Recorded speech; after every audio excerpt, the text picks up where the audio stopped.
जीवन में असंभव कुछ भी नहीं। जब जागो तब सवेरा होता है।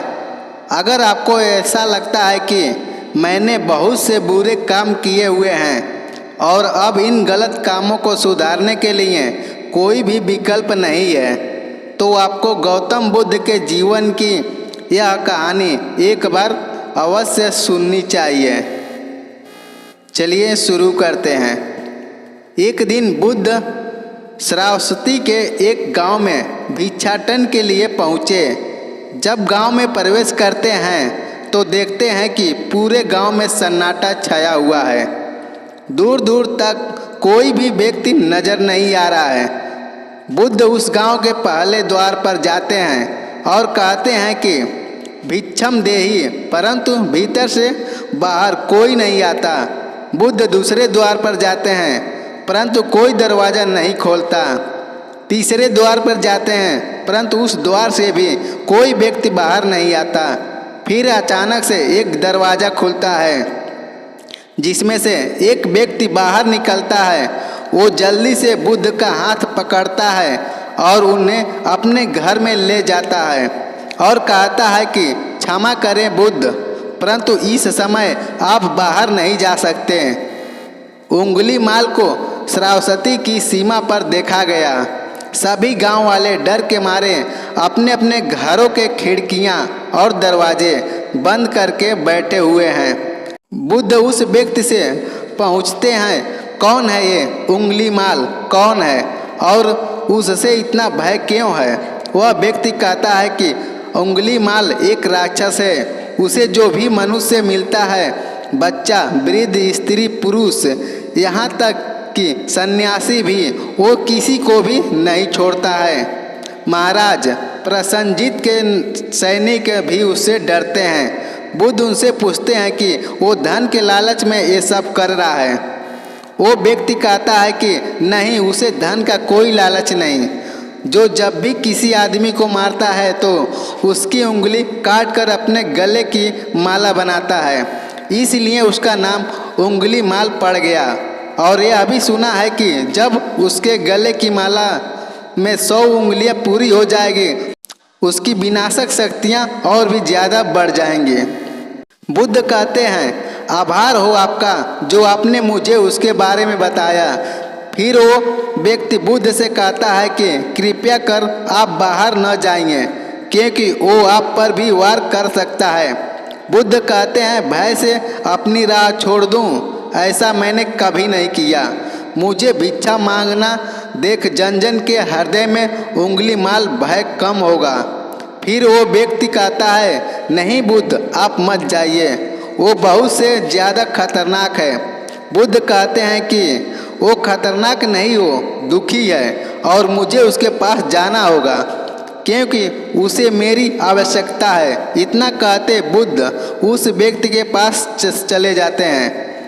कुछ दूर चलने के बाद बुद्ध वन में प्रवेश करते हैं। वन में चारों ओर एक सन्नाटा छाया होता है। दूर दूर तक न तो कोई मनुष्य न कोई पशु पक्षी दिख रहा है, परंतु बुद्ध अपने मार्ग में आगे बढ़ते रहते हैं। अचानक बुद्ध के सामने उंगलीमाल आकर खड़ा हो जाता है। उसका रूप इतना डरावना है कि कोई भी व्यक्ति उसे देखकर ही भयभीत हो जाए।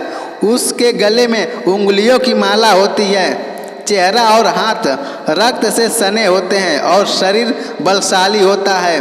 उसका रूप इतना भयानक होता है कि किसी भी साधारण व्यक्ति के प्राण तो उसे देखते ही निकल जाएं, परंतु बुद्ध पर उंगलीमाल के डराने रूप का कोई असर नहीं होता। बुद्ध कुछ क्षण तक शांत मुस्कुराहट के साथ उंगलीमाल की तरफ देखते हैं, फिर उसकी बगल से निकलकर अपने मार्ग में आगे बढ़ जाते हैं। बुद्ध को ऐसा करते देख उंगलीमाल को यह समझ नहीं आता कि उसके साथ ये क्यों हो रहा है। वह मन ही सोचता है कि मुझे देखकर लोग तो भाग जाते हैं, या मुझे देखकर मर जाते हैं, या मुझसे अपने प्राणों की भीख मांगने लगते हैं। मैंने कई सन्यासियों को भी मारा, परंतु मैंने आज तक कोई ऐसा व्यक्ति नहीं देखा जो मुझे नज़रअंदाज करके अपने मार्ग में आगे बढ़ जाए। या तो इसने मुझ पर ध्यान नहीं दिया होगा या फिर हो सकता है कि यह देख नहीं सकता। परंतु मुझे इससे क्या, मुझे तो अपने गले की माला पूरी करनी है। उंगली माल बुद्ध को आवाज़ लगाता है, ए साधु रुक। फिर भी बुद्ध उंगली माल के अंदर जा कर देते हैं। फिर भी उंगली माल को नज़रअंदाज कर देते हैं और अपने मार्ग में आगे बढ़ते रहते हैं। उंगली माल बहुत ज़्यादा क्रोध में भरकर बुद्ध को आवाज़ लगाता है, ए साधु रुक। फिर भी बुद्ध उंगली माल को नज़रअंदाज करते हैं और अपने मार्ग में आगे बढ़ते हैं। उंगली माल तीसरी बार ज़्यादा क्रोध में होकर आवाज़ लगाता है, ए साधु रुक। बुद्ध रुकते हैं और उंगली माल के बुद्ध के पास जाता है और कहता है कि मेरे आदेश देने के बाद भी तू रुका क्यों नहीं? मैं तो बहुत पहले ही रुक चुका हूँ, तुम ही चलते जा रहे हो। उंगली माल ये समझ नहीं पाता कि बुद्ध क्या कह रहे हैं, परंतु वो इतना जरूर समझ जाता है कि सामने खड़ा व्यक्ति उससे थोड़ा भी नहीं डर रहा है। उंगली माल बुद्ध को डराने के लिए चिल्लाकर पूछता है, हे साधु तुमको मुझसे भय नहीं लग रहा है? क्या मैं आदिमानव हूँ? बुद्ध कहते हैं कि नहीं, तुम मानव हो। बुद्ध की यह बात सुनकर उंगली माल के हृदय पर लगती है। पहली बार उसे किसी ने मानव कहा था, परंतु वो इस बात को नज़रअंदाज करने का प्रयास करता है और बुद्ध से पूछता है कि ये साधु तूने ये क्यों कहा कि तू कब का रुक चुका है, जबकि तू तो चलता जा रहा था, और तूने ये क्यों कहा कि मैं रुका? बुद्ध कहते हैं कि मैं बहुत पहले ही रुक चुका हूँ, यानी मैंने ऐसे सारे बुरे कृत्य करना पहले ही छोड़ दिया जिससे भी व्यक्ति को कष्ट पहुँचा सकते हैं। सब जीना चाहते हैं, सब तुम्हें करुणा से देखना का प्रयास करते हैं। बुद्ध के ये शब्द दोबारा से उंगली माल के हृदय पर चोट करते हैं, परंतु वह दोबारा से बुद्ध की बातों को नज़रअंदाज करने का प्रयास करता है। इस बार वह और क्रोध में भरकर बुद्ध की गर्दन पर अपनी कटारी रख देता है, जिससे वो लोगों की हत्या किया करता था, और बुद्ध से चिल्लाकर कहता है कि नहीं, मानो मैं ना तो प्रेम है ना ही करुणा है, सिर्फ छल और कपट। इसलिए मैं सबकी हत्या करूँगा और किसी को जीवित नहीं छोड़ूंगा। बुद्ध कहते हैं तुम्हें लोगों ने बहुत दुख दिया। उंगली माल क्रूरता मनुष्य अज्ञान के कारण ही करता है। ईर्ष्या, द्वेष, मोह, माया ये सभी विज्ञान की संतानें हैं, परंतु वो व्यक्ति ही है जिसे दया, करुणा, श्रद्धा और समझ का उदय भी होता है। उंगली माल यदि इस जीवन में क्रूर और निष्ठुर लोग हैं तो दयावान भी हैं। बस तुम्हें अपनी आँखों से इस अंधेपन की इस पट्टी को हटाना होगा जो तुम्हें केवल बुराई की राह दिखा रही है। तीसरी बार बुद्ध शब्दों को सुनकर उंगली माल का दुख पर से संकट हट जाता है। उसे समझ नहीं आता कि पहली बार उसे अपना इतना कमज़ोर क्यों महसूस हो रहा है। वो कोशिश करता है कि क्रोध करने की, परंतु कर नहीं पाता। वो बड़ी हिम्मत जुटाकर क्रोधित होने का नाटक करके बुद्ध से कहता है तुम और व्यक्तियों जैसे नहीं हो।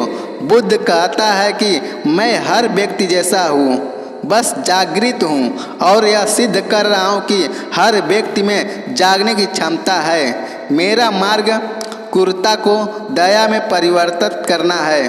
उंगली माल तुम अनजाने में घृणा के पथ पर हो, बस इस क्षण रुक जाओ। तुम्हारे भीतर भी यह क्षमता है कि तुम दया और करुणा के पथ पर भी चल सको। इतना सुनते ही उंगली माल के हाथ से कटोरी जमीन पर गिर जाती है। उसकी आंखों से आंसू बहने लगते हैं। भला कोई कब तक बुद्ध को अनदेखा करेगा। उंगली माल रोते हुए बुद्ध से पूछता है क्या आप वही हैं जिन्हें लोग बुद्ध कहते हैं, जो लोग मुक्ति के मार्ग पर चलना सिखाते हैं? हाँ, मैं वही हूँ। तुम्हें मुक्ति के मार्ग पर ले जाना चाहता हूँ। फिर उंगली माल कहता है परंतु मैं अब बहुत दूर निकल गया हूँ। मैंने बहुत हत्याएं करी है, बहुत पाप करे हैं। मैं अब चाहकर भी वापस नहीं लौट सकता और मेरा वापस लौटना अब असंभव है। बुद्ध कहते हैं कि असंभव कुछ नहीं। जब जागो तभी सवेरा। उंगली माल कहता है, मैं अब पुनः जीवन की ओर नहीं मोड़ सकता, बहुत देर हो चुकी है। बुद्ध कहते हैं, तुम में इतनी चेतना है कि तुम जानते हो कि जो तुमने अब तक किया वह बुरा था। इसका अर्थ यह है कि तुम जानते हो कि क्या अच्छा है और क्या बुरा है। उंगली माल, जिस दिन से तुमने अच्छा कार्य करना शुरू कर दिया उस दिन से तुम्हारा एक नया जीवन शुरू हो जाएगा। फिर उंगली माल कहता है, मैं कितने भी अच्छे काम कर लूं, परंतु लोग मुझे उसी दृष्टि से देखेंगे और मुझे चैन से जीने नहीं देंगे। बुद्ध कहते हैं कि उंगली माल, यदि तुमने हिंसा का मार्ग छोड़ा तो मैं तुम्हें मार्ग दिखाऊंगा और तुम्हारा संरक्षण करूंगा और तुम्हें लोगों की घृणा से बचाऊंगा। बस पहला कदम तुम्हें ही उठाना होगा। उंगली माल पूछता है, क्या ये हो सकता है कि? बुद्ध कहते हैं, अवश्य हो सकता है, तुम में असामान्य बुद्ध है। उंगली माल रोते हुए बुद्ध के चरणों में गिर पड़ता है और कहता है, मैं आपको वचन देता हूँ कि मैं सारे बुरे कृत्य करना छोड़ दिया और आपके पीछे करुणा के पथ पर चलना सीखूंगा। कृपा कर आप मुझे अपना शिष्य बना लीजिए। बुद्ध कहते हैं कि मैं किसी को अपना शिष्य नहीं बनाता, बल्कि व्यक्ति स्वयं मेरे संग से जुड़ता है। उंगली माल उसी समय बुद्ध का बिच्छू बन जाता है। बुद्ध का बिच्छू बनने के बाद उसका नाम अहिंसक बन जाता है। फिर बुद्ध ने जैसा उसका नाम रखा था और वो ठीक वैसे ही बन चुका था। जब अहिंसक प्रथम बार अन्य बिच्छुओं के साथ एक गांव में भिक्षाटन के लिए गया तो गांव के कुछ लोग उससे बदला लेने के लिए उसे लाठी डंडों से पीटने लगे। जब ये बात बुद्ध को पता चली तो वो तुरंत उसे बचाने के लिए पहुँचे और अपने शरीर को उन लाठी डंडों को बीच में ले जाते हैं जो अहिंसक को पड़ रहे थे। बुद्ध को देखकर वे गांव वाले डंडे और पत्थर मारना बंद कर देते हैं। सभी लोग बुद्ध से कहते हैं, बुद्ध, क्यों आप इस हत्यारे उंगली माल की रक्षा कर रहे हैं? न जाने कितने लोगों की जानें ली है इसने। बुद्ध कहते हैं, अब ये उंगली माल नहीं रहा, बल्कि अब इसका नाम अहिंसक है। अब यह आपकी ही तरह एक मानव है। वे गांव वाले कहते हैं, ऐसा आदमी कभी नहीं बदल सकता। बुद्ध कहते हैं, यह बदल चुका है, बस आप सब लोग इसे अपनी पूरी दृष्टि से देख रहे हैं। इस तरह से उंगली माल बुद्ध के बताए गए मार्ग पे आकर के वो अपने जीवन को सार्थक बना लेता है और अपना जीवन अच्छे से जीने लगता है।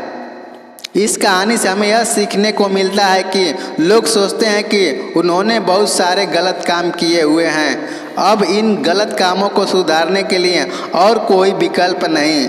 इस पर गौतम बुद्ध कहते हैं कि चाहे आपने अब तक कितने भी बुरे कार्य क्यों न किए हो, लेकिन अगर आप एक विचार को अपने मन में लाते हैं कि अब मुझे कुछ सही करना है, तो वही विचार आपके रूपांतरण का कारण बन सकता है। पर सबसे ज़रूरी बात यह है कि आप पहला कदम उठाने के लिए तैयार हैं।